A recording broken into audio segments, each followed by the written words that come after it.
Hello and welcome. Has Hollywood finally started to recognize the talents of South Asian film stars and moved on from the usual stereotypical roles? A number of them are now playing mainstream characters in American films and TV shows, including the fastest rising star, Mumbai-born Aasif Mandvi.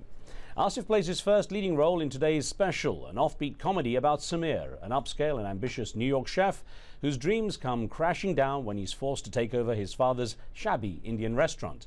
But through a series of accidents and misadventures, Samir turns the place into a roaring success and reconnects with his roots in the process.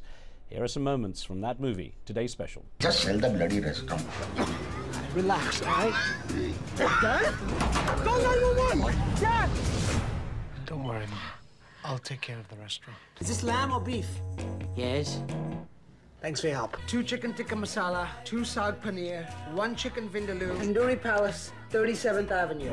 I know it's an Indian restaurant. Come to the back. I used to cook. Better keep my card. Oh, don't you want to measure that? A man who measures life never knows his own measure. Would you read it on a fortune cookie? Actually, yes. You have hired a bloody taxi cab driver to cook food in my restaurant.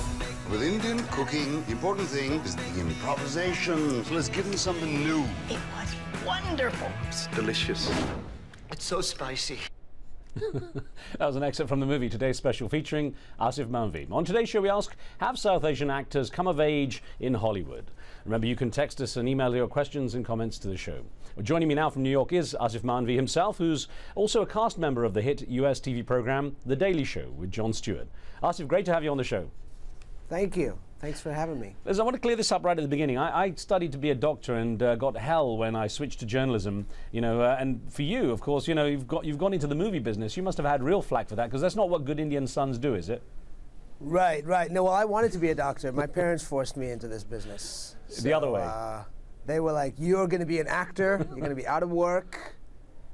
No son of ours will be a doctor." No, I went into, my father, I think my parents both had dreams of me having a much more sort of conventional job as a doctor or a lawyer or an engineer or something like that, and then I went into this business. But I started very young, so I think my parents always knew that ultimately I had 2 things going for me. I started this very young, and my grades and everything else were really bad. So you were forced into it. My parents ultimately succumbed to the reality that their son was only good at this one thing. Now, Aasif, what sign is there that Hollywood's really starting to take South Asian actors seriously? That those stereotype roles are finally disappearing. That's they are and they're not. I think there's still stereotype roles out there. I think what's great is that you see more South Asian actors on TV and in movies now than you did before. But I still have to sort of pick and choose sometimes and just sort of think to myself, okay, is this the kind of role I want to play? Is this the sort of thing? So but at least when I first started out, you just took whatever you could because there was nothing really out there. But now at least I think there's more roles being written and more opportunities. We had a couple of emails from viewers about this, and I want to put a couple of them back to back to you. The first one's from the USA, from Nani Aloha Nani, who wrote in saying, stereotyping is a problem in Hollywood. If you're an Arab or South Asian, you will probably get cast as a terrorist or cab driver. And the second one from Canada, from Diane Boulanger, says, today's special seems to portray South Asians in the West as taxi drivers and restaurant workers, a far cry from Mr. Mandvi's real life as a prominent actor. Do non-Westerners need to play to their stereotypes in order to be popular?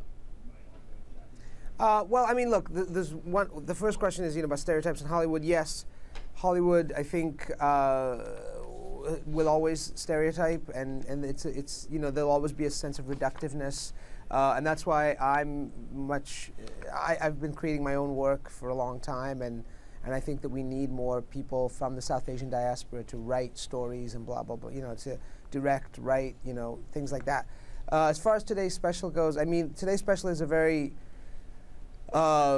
personal story, and it's a story about a family, happens to be a Muslim American Indian family, and so yes, there are cab drivers and there are restaurant workers, but I think if you watch the film, I don't think it really plays into the kind of reductive stereotype that we're talking about. I think that, you know, I don't mind playing a terrorist. I don't mind playing a cab driver. I don't mind playing any of those type of characters. It's really about how those characters are handled, which makes it a stereotype versus not a stereotype. You can play a terrorist and that terrorist not be a stereotype. You can play a taxi driver and that taxi driver play. I mean, Nasruddin Shah plays a taxi driver like you've never seen before in this film. You know, so. I don't think people should get hung up on the idea that, like, oh, it's a taxi driver and a restaurant worker, therefore they're stereotypes. Stereotypes are not defined really by job position. It's sort of defined more by attitude and the reductive nature of the character and what, you know, if somebody says to you, just do the Indian accent because the Indian accent is funny, that is probably a little reductive. But if a character happens to have an Indian accent, it doesn't necessarily mean he's a stereotype. I guess things have moved on, at least from, you know, Peter Sellers playing Ahmed Al-Kabir in The Millionaires and Hurundevi Bakshi in the Party, where he was at least browned up. I guess those kind of movies couldn't even be made nowadays. I don't think so. I mean, I think if they were made, they'd have to have, you know, a South Asian actor playing those roles, and I think it would be a very different take. You know, I sort of have a fantasy of sort of doing a remake of The Millionaires, but you know, it would be a very modern, 21st century sort of version of it, but you know, I think it could be done. It would be handled very differently. Now, you played a range of characters in Spider-Man 2. You fired Peter Parker, who is Spider-Man, of course, from his role as a pizza delivery boy. In The Proposal, you were an angry employee fired by Sandra Bullock, and of course, in The Last Airbender, you played the villainous Commander Zhao. Are you finding that you have the freedom to reinvent yourself as an actor in Hollywood? You know, that's a very that's a tough thing, and you know, I've been doing this for a long time. I've been doing this for 20 years, and so I feel like because of like my exposure on The Daily Show and things like that, I feel like I've had the opportunity now to play some roles in the last few years that have allowed me to expand and play the kind of character that I might not have gotten to play 10 years ago. But you know, I think that as long as I'm a big proponent of sort of people from the diaspora creating their own work and writing projects and roles and stuff, and I think that can continue to happen, and I think that will really be where the characters get more expansive and more multidimensional and get more nuance. At least you got an action figure doll based around you from Commander Zhao from The Last Airbender. Yeah, you know, it's funny because I couldn't. My parents tried to find it for a long time in the stores, and they couldn't find it. Finally, we found it on Amazon.com, and my dad like ordered 5 of them and had them come to the house, and then he's just keeping them in the case, you know. So that'll be worth something one day. Now let's take a look from your new film. Now the Today Special we showed a little bit earlier, some of the clips there. Now this scene is where your character Samir finds out how Akbar Rasool, the taxi driver, the cab driver you've hired, is running your father's restaurant, and here it is, a little clip from that. All right. Why are there live chickens in the kitchen? Fresh meat. It's much tastier than that frozen stuff, and it's healthier, too. We can't have live poultry in the kitchen. This is New York. They will shut us down. Nobody's gonna find out. There are feathers everywhere. Oh, we'll sweep up. Besides, we have to do something. I just fired that meat guy. You did what? Rasool? Yeah. What do you mean? What did you do? Oh, I chased him out of here with a shank. He's a bloody crook, that fella. I know he's a... Oh, my God. Now, of course, Nasruddin Shah, there, you know, the legendary Bollywood actor who also does quite a bit in Hollywood too. I'm wondering how it was to work with him, of course, how he adapts from that sort of East and West environment in which he works. He's great, you know. I mean, the great thing about Nasruddin and I connected right away because he comes from the theater, and I come from the theater, and so I think that makes, when actors come from the theater, I think it really just makes them much more adaptable and grounded, and you know, and he's great. He stepped right into that role. He didn't, you know, he read the script, and then literally 3 weeks later he was in New York, and we shot him out in like 10 days, and so there wasn't a lot of rehearsal time, there wasn't a lot of prep time, and he brought a whole character to that role of Akbar, and it was terrific. He was, you know, I mean, he's a big star, so we certainly had our crowd control cut out for us. How has the film been received in America in terms of the audience? How did it relate to the story and the sort of content of it? I think audiences have tremendously been tremendously positive, the response from the audience. You know, we've gotten when we started doing the screenings, the test screenings and stuff, we got great, you know, people love the film and people actually applaud after the film, which I heard in some cities, you know, from friends of mine. They said, oh, I went to see the movie and people applauded at the end of the movie. So the audience response has been great. I think it's a very American story and it's a very New York immigrant story, and I think the fact that it also shows Muslims in a way that, you know, the mainstream media does not often portray them is very refreshing, and I think and it's a heartwarming film about family and food and, you know, all this stuff. So people relate to it regardless of your ethnicity or lack of ethnicity. You know, it sort of transcends, and we've gotten great critical acclaim as well. You know, 79% on Rotten Tomatoes. We beat Harry Potter on Rotten Tomatoes, by the way. I want you to know. And of course, you know, it's come from you. The stories come from your heart and your mind. And I wondered to what degree there's an element of autobiography in there. Well, you know, the movie is inspired by a play that I wrote, one-man show that I wrote that I did many years ago. And so the characters, some of the characters do come from my life, and you know, the parents in the film are very much inspired and influenced by my parents in real life. So there is an autobiographical element to it. My parents never owned an Indian restaurant, but my dad was a small business owner, and, you know, and struggled with his own immigrant identity, as did I. And so, you know, I think all of that stuff is very autobiographical. I wonder to what degree, you know, doing that film, and it's centered around food, as you said, to what degree it changed your palate or perhaps gave you a greater appreciation for Indian food. I tell you, I took some cooking lessons early on when we started rehearsing the film, and you know, it's tremendous. I can cook, but I need my mother on the other end of the cell phone telling me exactly, you know, like how much. But you know, I worked with Madhur Jaffrey also in the film, who's of course known as a tremendous chef, and just talking to her for 5 minutes, I learned more than I could in, like, you know, reading 20 cookbooks. So.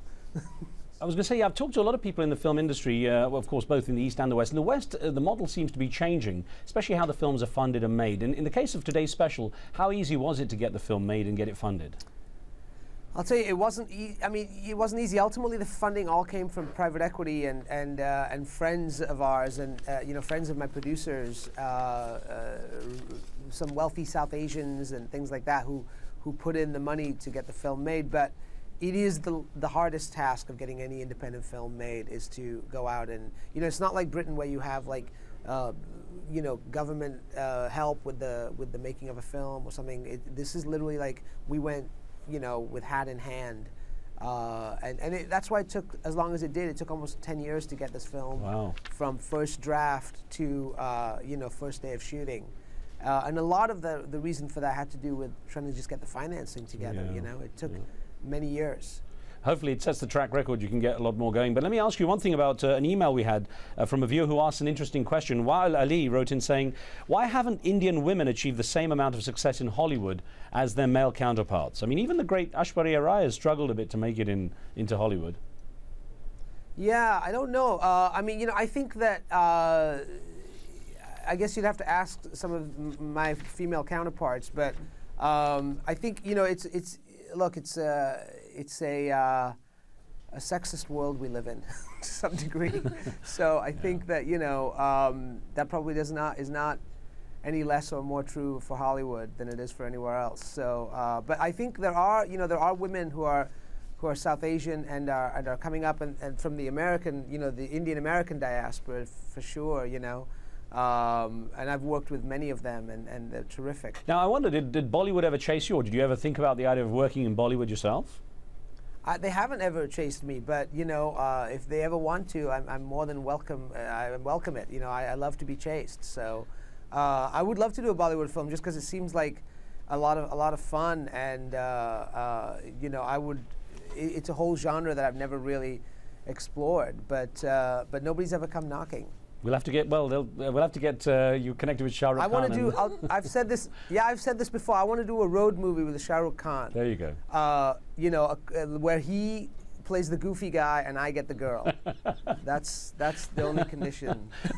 You might wait another 10 years for that movie too. I'm sorry, but now I've got to ask you: there aren't really that many South Asians sort of behind the scenes also in Hollywood. The sort of power brokers. I know people like Ashok Amritraj, you know, who's a big producer in Hollywood, has done quite well. You've got people like M. Night Shyamalan making a mark, even Tarsum Singh to some degree. I wonder to what degree that might change, and once you have the power base in Hollywood changing, that it might make life easier for South Asians in general, even in front of the screen. Yeah, I mean, you know, again, it goes back to, I think it all goes really back to the up-and-coming directors and writers and producers. You know, you start off small sometimes and you start to grow. You know, my producer, Nimit Mankad, who produced, one of the producers for today's special, you know, he is South Asian, and this was his first feature that he produced, and I think he's hoping to continue to do more. And I think that like that, you sort of grow more of a infrastructure of within Hollywood or within, you know, independent film or wherever, and you know, and also I think with shows like Outsourced and other things like that, where you see more brown faces on television in America, right. I think that changes the dynamic as well. Now, of course, you've been a big hit on Jon Stewart's The Daily Show, and you know, it's one of the superb programs. He gets to throw some real punches. Here's a clip from The Daily Show last month where Jon Stewart lambasted the U.S. media for ignoring the Senate's failure to pass the Zadroga bill, which would have extended medical benefits for first responders suffering from illnesses caused by the toxic dust at the site of the September 11 attacks. Now, here's what Jon Stewart had to say. Yet, there was one network that gave the 9/11 responder story the full 22 minutes of intense coverage that it deserved. But that network, unfortunately, was Al Jazeera. Our networks were scooped with a sympathetic Zadroga bill story by the same network that Osama bin Laden sends his mixtapes to. Now, of course, it sounds like he's criticizing us, but I get the impression he actually quite likes us. He was quite a champion for us getting into the U.S. at one stage. Yeah. I mean, that story actually, you know, Al Jazeera was the only network that covered that story to any degree at all. And so I think that particular story was, I think, in favor of Al Jazeera's competency as journalists. I wonder, to what degree did you get caught up in all the controversy in New York? You know, we had the Ground Zero mosque debate, and it really all seemed to get blown up quite sort of hugely as a story and as an issue. To what degree were you dragged into it in any way? I wasn't really dragged into it that much. I mean, I did a story about on the Daily Show actually about a mosque issue that was separate from the Ground Zero issue. It was going on in Murfreesboro, Tennessee, where there were also protests about a mosque being built there. I mean, you know, just by virtue of who I am and the position I hold on the show, it sort of makes sense for me to do those stories. I didn't get personally caught up in it too much, but definitely felt the need to say something about it through that story, you know, and I think we, in that story, pointed out some of the maybe some of the reductive thinking towards Islam that exists out there, and some of the fear-mongering that exists out there as well, you know. I think a lot of that Ground Zero stuff seemed like it was actually political at the end of the day, and it was being used as a wedge issue, and you know, and seems to have sort of gone away now to some degree, you know. But yeah, I didn't personally get caught up in it too much. Of course, you know, the post 9/11 era was one full of fear mongering, and I wondered to what degree you sensed any kind of change. I don't know, perhaps towards you as well, in that post 9/11 mood. You know, I feel very fortunate in the sense that I've gotten to be on this show, The Daily Show, and sort of represent that voice that sits between cultures sometimes, between East and West, and it's very fortunate, and I'm happy to be there, and it's kind of exciting to be able to talk about that stuff at this time in history. You know, I feel like after 9/11 there definitely was. I think attitudes have changed, though, maybe not for the better. I think after 9/11 there was definitely a sense in America of like searching, wanting to know, like, you know, about Islam and all these Muslims and all this stuff. And now I feel like in the last year or so, it's sort of become, it's changed and become kind of everybody feels they have the answers now, and the answer is to be afraid. And I don't know if that's necessarily a good thing. There's also a strange dichotomy if you think about it, because on one hand, you're in the Muslim category, which is considered threatening to a lot of people in America, and then on the other hand, you're in the Indian category, which is considered very cool and hip in the other category. And I wonder, if they balance out in any way. Right. Well, that's the story of my life. On one hand, I'm cool. On one hand, I'm terrifying. That's what because do you find that you have to constantly explain yourself in that respect? As a Muslim? Yeah, and being Indian, a lot of people don't really get very confused about Indian Muslims in general. Oh, right. Yeah, I know this. People are like, you're Indian, but you're Muslim. We don't get it, and I tend to have to explain that sometimes, but not so much. I think mostly people just see me as like foreign. Well, at least you got the American accent. It's even more confusing if you sound British like me. Right, exactly. Now, here's an email from South Africa, if I can put this to you. This came from Noshina Mohammed from Johannesburg, who wrote in saying, it would be great to see South Asians take lead roles in the future. Actors of different backgrounds could make way for a new genre in Hollywood movies. Now, actually, you got, of course, a lead role in today's special, and I wonder to what extent this might help things move a lot more quickly for you now in taking lead roles rather than support character roles. Yeah, I mean, look, today's special, I wrote it, and I starred in it, and I essentially had a hand in producing that film, so giving myself a lead role was not too difficult, But I think that, I agree with her, I think that it is time for South Asian actors to take lead roles on television and in films. Really, Hollywood is like any other business, though, I think. At the end of the day, it's about money, and it's about what they see as most financially feasible, and who's going to go see the movie, and so yes, I agree it's probably time to have those stars, but Hollywood is a closed place, and stars are created and nurtured and built, and so I hope that happens as well, and I think it will be good. I think it can happen on television probably first before it'll happen in the movies. And of course, and you're an international star now, of course, as well, Aasif. So I wonder, I don't know if you had a chance to get back to India yet and see the reaction there to your success. I was in India a couple of years ago, and nobody knew who I was. So I'm disappeared in the mix. I'm excited to see how that has changed. Today's special will release in India at some point. And hopefully I'll get to go out there and for the premiere and for the opening of that. So we played at the Mumbai Film Festival, and it was a huge success. And Nasruddin and Harish Patel and all those guys came out. But we will have an opening in India.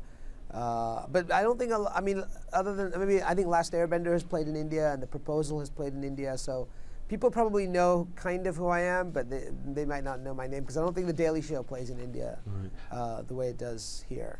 We've got an email, if I can put to you, that came in from Pakistan, actually, from Islamabad, where Shahir Om wrote in saying, what role can a comedian play in bringing nations of opposite temperaments together? And I guess it's a reference to being a kind of uniting force between India and Pakistan, in terms of, considering the differences between the countries. Is that something you or any, I guess, expat South Asian should get caught up in? Right. Well, I think it's an odd world as a comedian and as a satirist, and even what we do on the Daily Show. Like, we are aware of, that influence and that larger picture, but then at the same time, ultimately our day is filled with like what's the funniest, and what's the joke. But I think satire and comedy can illuminate things in a tremendous way, and mostly works as a catharsis for people, I think. Well, Aasif, I want to thank you very much. Good luck with today's special. It was great to have you on the show and the chat. Thank you very much. With that. I look forward to... let everybody know that they can go to... Can I just plug... Yeah, please. I want to let everybody know that they can go to todayspecial.com to find out when the DVD is released and when our international releases will happen. So todayspecial.com. And presumably they can get a free curry with it too at the restaurant. Absolutely. Aasif Mandvi, thank you very much. Good luck with everything. Thank you very much. Cheers. And thank you for being with us too. Now remember, you can follow the show on Facebook and see what we're up to there. You can give us your feedback on the topics and post your questions and comments. On the next show, the former leader of Chile, Michelle Bachelet, reveals how her life has unfolded after the presidency and explains her new role as Executive Director of UN Women. Be sure to tune in for that. From me and the team, we'll see you next time.